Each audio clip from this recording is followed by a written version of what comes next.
आपने अपनी trading journey में ये अवश्य नोटिस किया होगा कि स्टॉक मार्केट में किसी अच्छी या बुरी न्यूज़ के आ जाने के कारण स्टॉक के प्राइस में बहुत अधिक फ्लक्चुएशन होता है।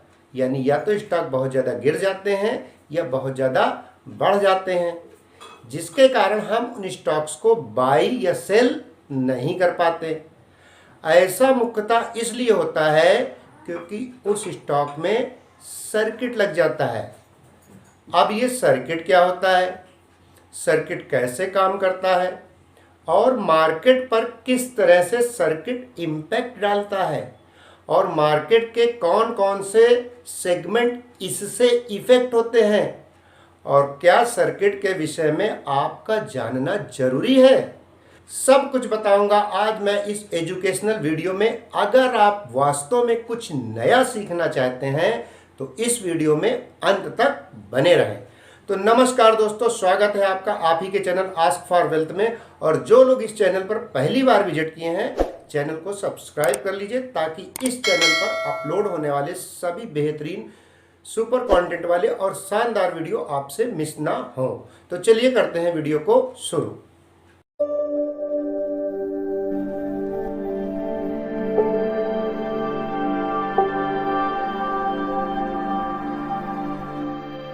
तो चलिए सबसे पहले समझते हैं कि सर्किट लिमिट क्या होती है।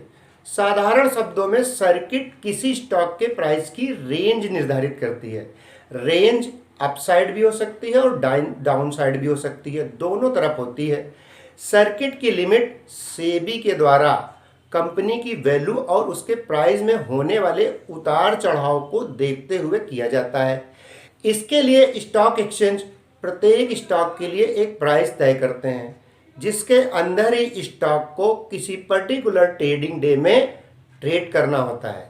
यानी ये तय किया जाता है कि स्टॉक अपसाइड या डाउन साइड कितना मूवमेंट कर सकता है। सर्किट लिमिट 2%, 5%, 10%, 15% और 20% तक भी हो सकती है। ये अलग अलग स्टॉक के लिए अलग अलग प्रतिशत में हो सकती है। सर्किट का कैलकुलेशन प्रीवियस डे के क्लोजिंग प्राइस पर किया जाता है। आइए इस फैक्ट को हम एक एग्जाम्पल के माध्यम से समझते हैं। किसी स्टॉक की प्रीवियस डे की प्राइस 100 रुपये की है और उसकी सर्किट लिमिट 10% की है। ऐसे में उस स्टॉक की अप साइड में 110 रुपये की मूवमेंट होगी, जो उस स्टॉक का उस पर्टिकुलर डे पे हाईएस्ट प्राइस होगा, और डाउन साइड में उस स्टॉक की 90 रुपये प्राइस होगी, जो उस पर्टिकुलर डे में उसका लोवेस्ट प्राइस है। यानी अगर 110 रुपये तक स्टॉक गया तो अपर सर्किट और 90 रुपये तक गया तो लोअर सर्किट। 100 रुपये के शेयर की जो रेंज हुई वो 20 रुपये की हुई। अब स्टॉक पूरे दिन इसी रेंज में रह सकता है, और अगर अपर सर्किट या लोअर सर्किट को हिट करता है तो उस दिन उस स्टॉक की ट्रेडिंग को रोक दिया जाता है, बंद कर दिया जाता है, ट्रेडिंग नहीं कर सकते। सर्किट के खुलने पर ही ट्रेडिंग दोबारा शुरू होगी, अन्यथा ट्रेडिंग बंद ही रहेगी। इसी प्रकार अगर इस 100 रुपये के स्टॉक में अपर सर्किट लग गया है जो 110 रुपये पर है और वो इसी प्राइस पर बंद हुआ है, तो अगले दिन इसकी सर्किट लिमिट जो कि 10% है उसके हिसाब से 121 रुपये हो जाएगी और लोअर सर्किट 99 रुपये की हो जाएगी। अब यहाँ से एक ध्यान देने वाली बात है कि अगर 5 दिनों तक लगातार इस 100 रुपये के शेयर पर अपर सर्किट या लोअर सर्किट लगातार लगता रहे तो उसके प्राइस किस तरह से होंगे वो भी देखते हैं। तो पहले दिन अगर 100 रुपये के शेयर पे अपर सर्किट लगता है तो उसका प्राइस होगा 110 रुपये, जबकि लोअर सर्किट लगने पर 90 रुपये होगा। अपर सर्किट लगने पर दूसरे दिन 121 रुपये और लोअर सर्किट लगने पर 81 रुपये। तीसरे दिन 133 रुपये 30 पैसे और 71 रुपये 90 पैसे। चौथे दिन 146 रुपये 40 पैसे और 64 रुपये 70 पैसे। पाँचवें दिन 161 रुपये अपर सर्किट पे और 58 रुपये 20 पैसे लोअर सर्किट पर इसके प्राइस पहुंच जाएंगे। और इसमें मास्टर स्ट्रोक ये है कि जब किसी स्टॉक में अपर सर्किट लगा हो तो आप उसे सेल तो कर सकते हैं लेकिन बाई नहीं कर सकते, क्योंकि वहां आपको सेलर नहीं मिलेंगे।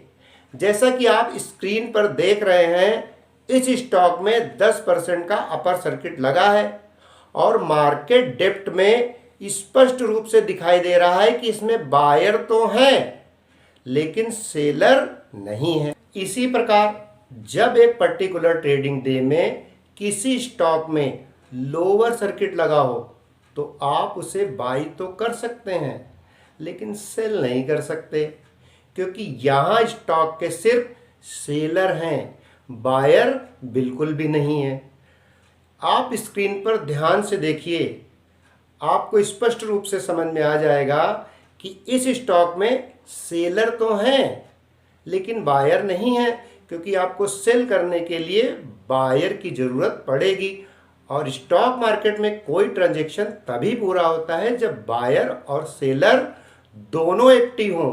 किसी एक के भी एक्टिव ना होने की दशा में ट्रांजैक्शन कभी पूरा नहीं होगा और ट्रेडिंग नहीं हो पाएगी। तो इस प्रकार से सर्किट वर्क करता है। लेकिन डेरिवेटिव स्टॉक यानी जिन स्टॉक के फ्यूचर और ऑप्शन होते हैं उन स्टॉक पर कोई सर्किट लिमिट नहीं होती।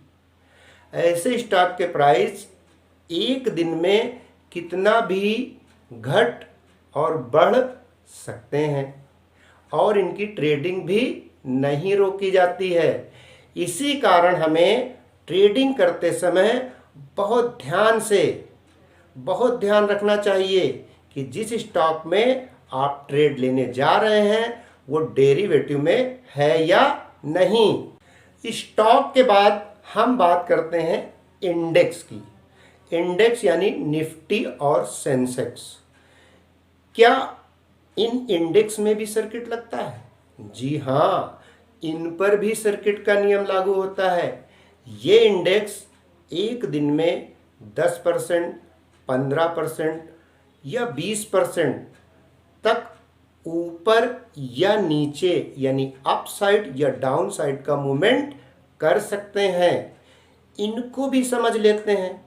अगर सेंसेक्स या निफ्टी किसी पर्टिकुलर ट्रेडिंग डे में 1 बजे से पहले यानी 9:15 से 1 बजे के बीच में अगर 10% का मूवमेंट करते हैं, यानी 10% अगर अप साइड जाते हैं या 10% डाउन साइड जाते हैं, तो यहाँ पर इनकी ट्रेडिंग रोक दी जाएगी। इनकी ट्रेडिंग 45 मिनट के लिए बंद कर दी जाएगी। उसके बाद प्री मार्केट ओपन की तरह प्री ऑक्शन होगा और फिर बाजार में ट्रेडिंग शुरू हो जाएगी। लेकिन यदि 1 बजे से 2:30 तक मार्केट का मूवमेंट 10% का होता है तो ऐसी दशा में मार्केट सर्किट रेंज में चला जाएगा और उसकी ट्रेडिंग 15 मिनट के लिए बंद कर दी जाएगी। और अगर 2:30 के बाद 2:30 के बाद इस प्रकार 10% का मूवमेंट होता है और इंडेक्स सर्किट रेंज में चला जाता है तो उस दिन ट्रेडिंग बंद कर दी जाएगी और उसके बाद ट्रेडिंग नहीं होगी। ट्रेडिंग अगले दिन ही शुरू हो सकेगी।